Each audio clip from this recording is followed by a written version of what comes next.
The Tampa Bay Buccaneers are missing even more players from injury, and it comes at the worst possible time. That and more on today's episode of Locked On Bucs.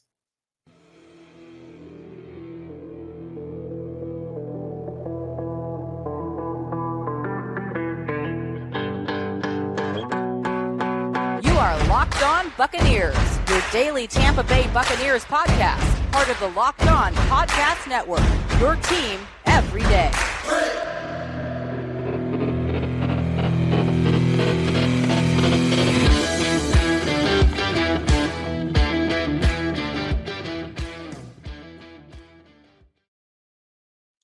What's up, and welcome into this live Friday episode of Locked On Bucs, your daily podcast covering the Tampa Bay Buccaneers, part of the Locked On Podcast Network, your team every day. We want to thank you for making Locked On Bucs your first listener view every single day.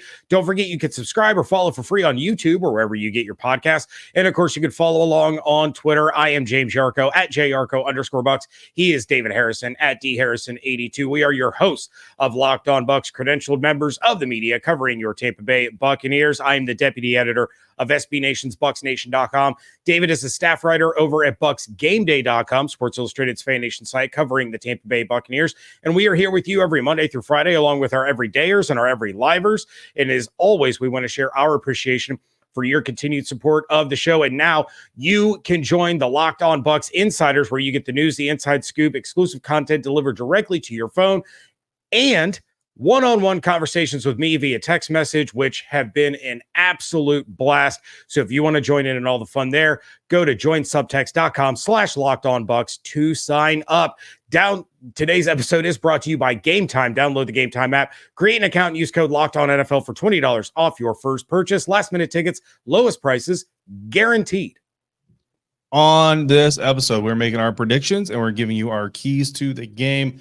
But first, two Tampa Bay Buccaneers are going to miss this weekend's pivotal marquee matchup between the bottom two teams in the NFC South, the Carolina Panthers and the Tampa Bay Buccaneers.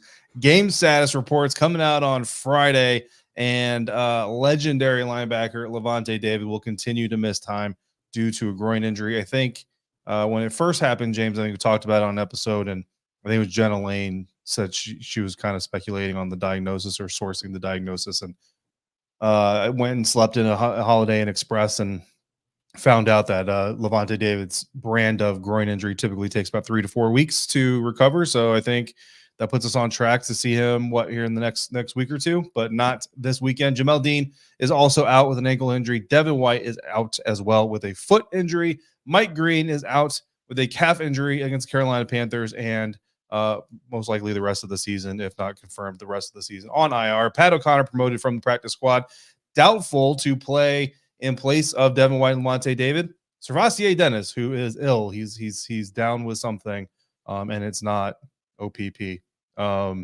Is he down with sickness? He's there's another musical reference. He's doubtful to play against Carolina Panthers, which means your starting linebackers will be KJ Britt and James Yarcho. Questionable to play in this game, wide receiver Chris Godwin with a neck injury. He will be a game time decision. Meanwhile, Carlton Davis, D. Delaney, Yaya Diaby, and Baker Mayfield all cleared to play, and I've never been happier to say that D. Delaney has been cleared to play in an NFC South game in my life. Yeah, my goodness. Look, this is really bad for the Bucs. You are coming up in a must-win game against a divisional opponent that, by all intents and purposes, you should beat. However, they have that weird, like, we just fired our head coach, so we're all going to get amped up for this one game kind of situation. And, we saw it play out with the Raiders earlier this year. In fact, the Panthers had some success last year after firing Matt Rule. I believe they won their first game after that firing as well. So now you're without Lavonte, you're without Devin, you're probably without Servassier Dennis. So yeah, basically starting inside linebackers, KJ Britt and me, apparently, even though my son has hockey that day. So I think JJ Russell will be able to fill in for me, and I will appreciate that.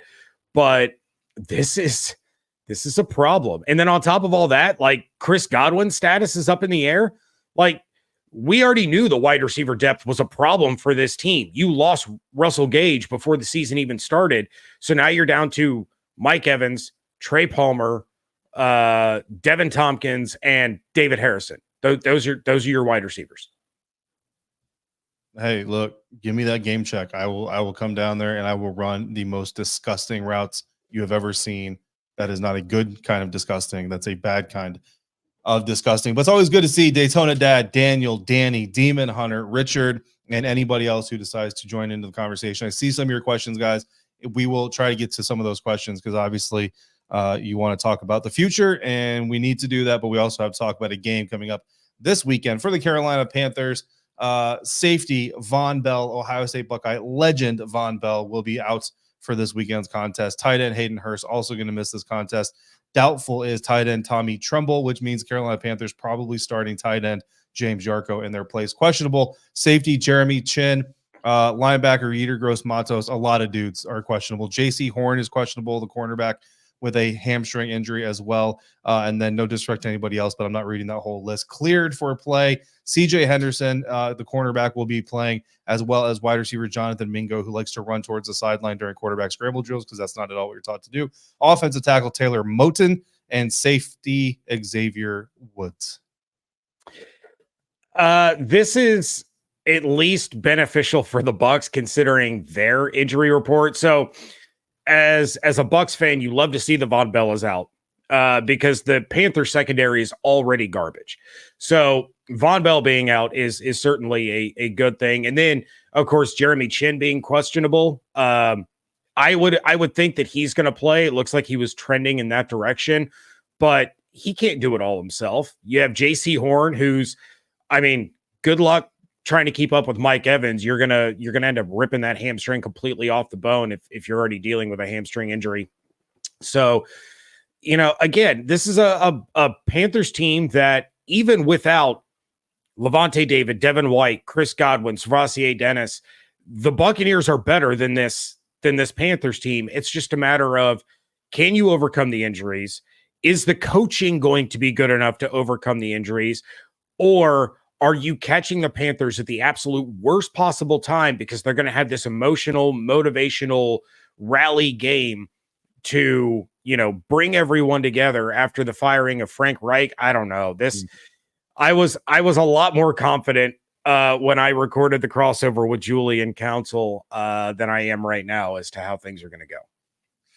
Yeah, I got to tell you, though, like usually we see teams have this like hangover win after a coach gets fired because one of two reasons. One is either they're incredibly relieved and happy and playing loose and playing for fun, and all of a sudden they remember what it was like just to play in their backyard or whatever when they were kids, or they're incredibly upset and angry at themselves for getting a really good coach fired. I don't really feel like those two situations apply here. I think everybody involved, whether they say it or not, is kind of looking up at David Tepper, literally looking up at David Tepper, because I'm sure that, like, I don't know, when he walks in the locker room, they've got like elevated platforms for him to walk on, so he's above everybody, and just going, what are you, Dave? What are you doing, man? Like, I just feel like there's a lot of confusion going on here. I am going to address one thing in the live chat. Danny says Panthers haven't scored 16 in 5 straight games. RD needs to step up. I disagree with you. The Carolina Panthers haven't scored 16 in 5 straight games. The defense just needs to not mess up. Like, that's honestly how I look at this game. This defense, and that's what my recommendation with all these injuries would be to Todd Bowles and to Dave Canal. Well, Todd Bowles more so than anything, is simplify. Like, you don't have to really replace Devin White. Just put a dude in the spot Devin White stands in and say, here's your simplified job. Just do this. Let the Panthers panther. We'll be all right. And we'll get to next week. So that's my early preview of what I'm going to say for the rest of this episode. So buckle up, because that's pretty much the theme of my entire conversation when it comes to week 13. That's coming up next and more on today's episode of Locked On Bucs, not Locked On Commanders. Locked On Bucs, part of the Locked On Podcast Network, your team every day. This episode is brought to you by FanDuel. As the weather gets colder, the NFL offers stay hot with FanDuel. Right now, new customers, you get $150 in bonus bets with any winning $5 money line bets. That's $150 if your team wins. The Miami Dolphins are currently minus 460 money line favorites to beat the Washington Commanders this weekend. Those are the best money line odds of week 13. If you've been thinking about joining FanDuel, there's no better time to get in on the action. The app is so easy to use, and there's a wide range of betting options, including spreads, player props, over-unders, and more. So visit FanDuel.com/lockedon and kick off the NFL season. FanDuel, official partner of the National Football League. Thanks again, everybody, for making Locked On Bucs your first listener, first view today and every day, everydayers. As always, we greatly appreciate you coming through on a regular basis like you do. We also appreciate you going over to the first national sports 24/7 streaming channel on YouTube. Locked On Sports Today is here for you, and it's here for me when I get 4 hours of sleep and I have to wake up super early on a Friday morning. If you need sports coverage and nothing is on but Super Bowl replays, because I don't know, man. You're the NFL Network. You should probably have NFL content that's fresh the entire time. Just throwing that out there. Locked On has you covered with our national hosts and our local hosts talking about sports. Go to Locked On Sports Today on YouTube and subscribe to the first ever national sports 24/7 streaming channel. I need a nap, James. Keys to this game. There are some keys to the game that we're going to talk about, and I want us to do this a little bit quickly because, listen, our listeners want to talk about the future of this team, so we need to carve out a little bit of time to talk about the future of this team, but we do need to talk about the game. So, James, let's try to do this, not rushed, but a little bit quicker maybe than usual. What is your key to beating the Carolina terrible Panthers? All right, yeah, I could probably get through this pretty quick. Look, the key to the game is ground and pound. Last week, I kind of took an approach that you mentioned you're going to go with, and it's keep it simple on defense, because you were without Lavonte, Jamel. This week, ground and pound, because the Bucs are without their two starting inside linebackers, their two captains, Devin and David. They might be without Chris Godwin. So control the clock and control pace of play. Over the last 3 games, Rachaad White has gone for 181 yards on the ground and is averaging 4.1 yards per carry. Use him all day long. Use him in the rushing game. Use those little dump-offs that got him going. It's going to accomplish the same task. Slow, methodical drives down the field that chew up clock and end in points. Over the last 3 games, Rachaad White only 10 receptions, but 85 yards on those receptions. So really good average, but not enough volume. If you're going into a game with KJ Britt and JJ Russell as your starting inside linebackers, the worst thing that you could possibly do is continue to go 3 and out. Evan talked about it on WTSP Wednesday, where the Bucs they'll score, and then it's 3 and out, 3 and out, 3 and out, then long scoring drive, then 3 and out. It's these ebbs and flows. You can't do that when you don't have Lavonte David and Devin White on the field. The Panthers are giving up over 120 yards a game on the ground. That's 24th in the NFL. You absolutely exploit that, and then you sprinkle in those intermediate throws to Cade Otton and Payne Durham, your deeper shots to Mike Evans, but use Rachaad a ton in the run and the pass game to chew up that clock so that you aren't putting a mash unit defense on the field any more than absolutely necessary. Yeah, 100%. Great timing on me to wear my Arizona State sweatshirt for that conversation. Right? That's a great key to the game. My key to the game is one of my favorite sayings when you're facing a team that you are clearly outmatching in the talent department. That is, don't feed the gremlin. We all know what happens when you feed gremlins. They become monsters, and you do it on your own, right? The only Panthers win this season, neither team in that game eclipsed 230 yards of total offense. Neither of them. This is the same Houston Texans team that the Carolina Panthers beat that put up a 40-burger on the Tampa Bay Buccaneers. Both of those teams were under 42% on third down conversions in that game. The Buccaneers have been under 230 yards of total offense once this season. However, they have been under 42% on third downs 4 times this season. The Panthers have the 3rd best third down defense in the National Football League. That is an absolute shocker. And the only way that happens is because they get teams in 3rd and longs. 187 times Carolina Panthers have faced a 3rd down this season on defense. 83 of those have come on 3rd and 6 or longer. That's 44% of third downs that this Panthers defense has faced coming 3rd and 6 or longer. They're allowing conversions on 54% of 3rd and 1 to 5. So very clearly, and this is pretty much every game, but especially against Carolina Panthers, you need to get yards on 1st and 2nd down, get into 3rd and 5s or shorters. The Bucs have lost every single game where they have converted fewer than 35% of their 3rd down conversions, and they've lost all but one where they converted fewer than 40% of their third downs. In that game that they won with less than 40%, they took the ball away from Kirk Cousins 3 times. So unless your strategy, listen up, guys. Here's our plan against the Panthers. Defense, 3 takeaways this week. Unless that's your game plan, you have to convert your third downs. Do not feed the gremlins. Do not give the Carolina Panthers advantageous third downs to defend you against, and do not give them opportunities to stay in the game by not doing what James Yarcho said to do, producing yards, producing points. Basically, we have the same key, but mine is a much more Asian version of the same key, and yours is much more you version, because that's enough racism for one episode. So, James, we have a bunch of people in the chat who want to talk about, collect yourself, who want to talk about the coaching situation and want to talk about the GM situation. Not so much the GM, but coaching. Listen, I'm going to tell you right now, I agree with Evan Klosky. All right. I'm the one who kind of sat here and, to some people's appreciation and to some people's hatred, said that I don't think Todd Bowles deserves to be fired after a year of struggling because of all the things that I said. And if you want to listen to that, you can go back to Monday's episode. It was great. It was fantastic. I highly recommend it.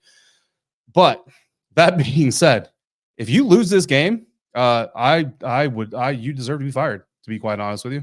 If you lose this game, you deserve, even without Lavonte David, even without Devin White, even if you don't have Chris Godwin, you cannot lose this game. Like, this is not, if you guys read the BucsGameDay.com staff predictions for games every week, I'm going to give you a little bit of a spoiler alert. My prediction for this game is a Buccaneers win. And my explanation on that article is very simple. This is not a must win. This is a can't lose. Not in, as in, like, you're so talented you can't lose the game. Like, no. You don't have permission to lose this game. If you lose this game, you could be the first Buccaneers head coach to be fired in season ever. And it's honestly would be warranted, because the only way this happens is if this entire thing is an intense porta potty show from start to finish, because this Carolina Panthers team is so bad and so down. The firing of Frank Wright is not going to motivate them the way that I think that a lot of coach firings do.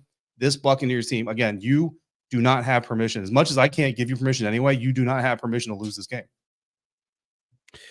It's an incredibly odd situation, I think, if the Bucs end up losing this game, because while I do see the side of that is a fireable offense, if you go out there and you lose to a 1-10 football team with an interim head coach, it's a fireable offense.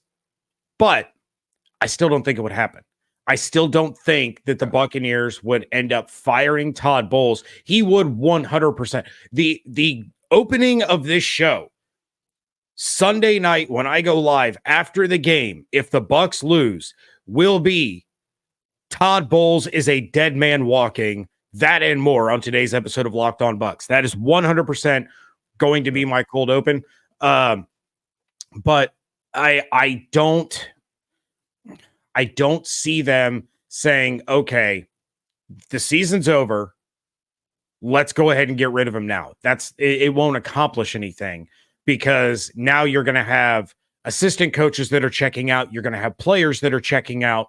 And yeah, that could help your draft position, because you're going to end up losing more games as a result of that. But it's just, I find it, in a world where the Glazers have had head coaches like Greg Schiano, like Lovie Smith, like Dirk Cutter, that they would, Raheem Morris, that they would pick Todd Bowles to be the first one to fire in season, even if you lose 24-0. I don't see it happening. Oh, if you lose 24-0, it might happen. No, I agree with you. That's actually the irony of all these conversations is I'm sitting here saying Todd Bowles doesn't deserve to be fired after this season because it's really his first season. But I think it's certainly a possibility. But now I'm going to sit here and say that he could deserve to be fired after losing this one game. But I don't think it's going to happen, because absolutely I don't know. 24-0, it might happen, but I don't think it's going to happen. And part of the reason is actually going to answer another question we had in the live chat, which is if you fire Todd Bowles, I mean, you have some other options, like Larry Foote potentially is an option, but I think really your main option is to replace him with like a Dave Canales, and Dave Canales is in his first year as an offensive coordinator, play caller. That's not a good option, but he's your only coordinator, right? Like Todd Bowles is the defensive coordinator, whether it's by title or not. And so that's part of the problem, as well as you're going to replace him with basically his dude. And that's not usually how you like to do these things. And as far as Dave Canales being a head coach, interim or otherwise, I'm not a big fan of guys being one and done coordinators because I think that is a very intricate position that you need more than 1 year of experience in before moving up and out of it. So personally, I wouldn't sign off on it, I guess is the best way to put it. Just nothing, that Dave Canales hasn't done. It's too quick of an advancement in my opinion. And as far as Eric Bieniemy is concerned, I don't think Ron Rivera's future is sealed just yet. I'm not going to turn this into Locked On Commanders. If you want to know more on that, check out Locked On Commanders, part of Locked On Podcast Network, your team every day.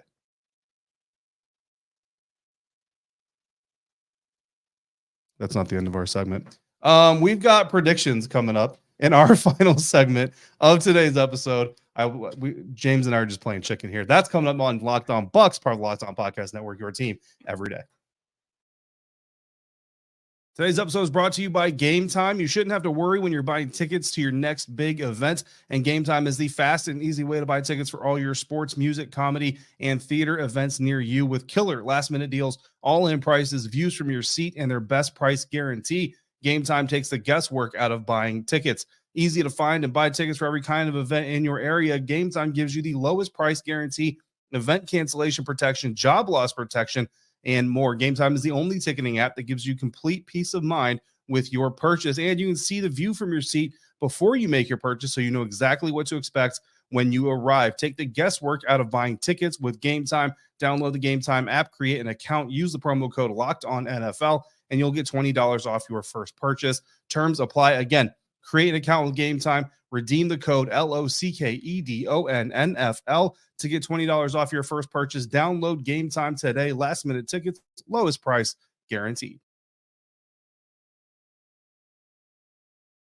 Wrapping things up here on a Friday live edition of Locked On Bucs, and the Buccaneers play the Panthers this Sunday at 4:05 p.m. Eastern Time at Ray J in Tampa. Catch every snap of the Buccaneers hometown broadcast with Sirius XM on the Sirius XM app. Just search Buccaneers, and while you're there, you might just hear a familiar voice during the game. And that was an awkward silence. I absolutely thought David was going to hit the button to go to the break, and that didn't happen. You know what else isn't going to happen, David? The Panthers winning on Sunday. It's time to get into our predictions. I did see Daytona Dad saying if the game gets to 24-0, he should be fired at halftime. Should, would, could, probably not. And real quick, if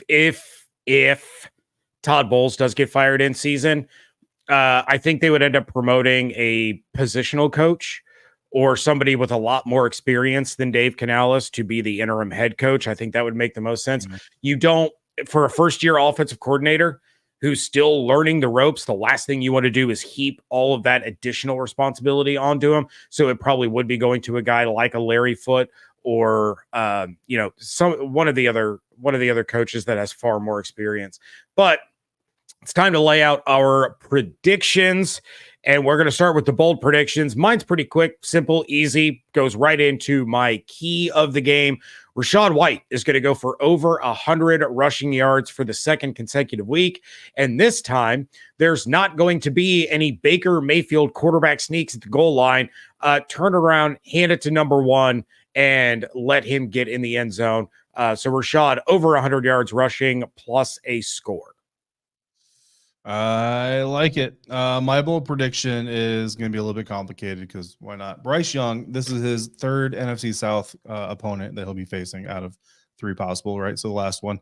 And if you look at his previous NFC South competitions, the worst stat line he has put together combined between those two, which I know is just extra, but it's 52.6% completion rate, 1 touchdown pass, 2 interceptions, 1 fumble lost, 4 sacks. So my bold prediction is that the Buccaneers defense is going to set all new career lows for Bryce Young against NFC South. He will have less than 52.6% of his passes completed. He will throw less than 1 touchdown, which of course is 0. He will throw more than 2 interceptions. He will lose more than 1 fumble, and he will be sacked more than 4 times. In fact, all 5 of those or more sacks could potentially come from Kalijah Kancey, who, yes, could absolutely win Defensive Rookie of the Year, even if his Tampa Bay Buccaneers fail to get things on track. Right now, Kalijah Kancey is on pace to finish the season with 5 to 5.5 sacks or so, depending on how you round up or down the math. That would be 5th best in Buccaneers history for a first-year defensive lineman, and he would do it in just 14 games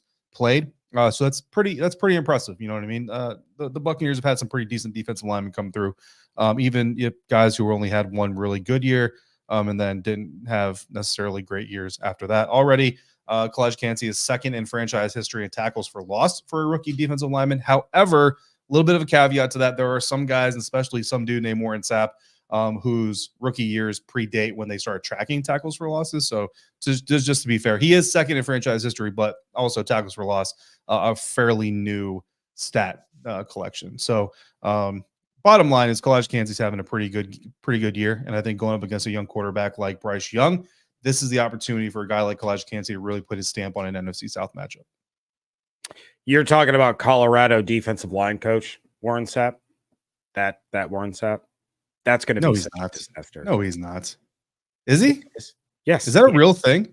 It is a real thing. That's the egos and the personalities of Warren Sapp and Deion Sanders is going to be hilarious. Like, undoubtedly hilarious, because Warren Sapp doesn't ever want to listen to anyone, and now he's got to listen to Deion Sanders as his boss. Also, how did Deion Sanders win Sportsman of the Year? Like, dude won 4 games. Yeah, it's ratings. Oh, what a disaster that's going to be, and I am here for it. Give me like an all or nothing or a Hard Knocks that just follows around Deion and Warren Sapp.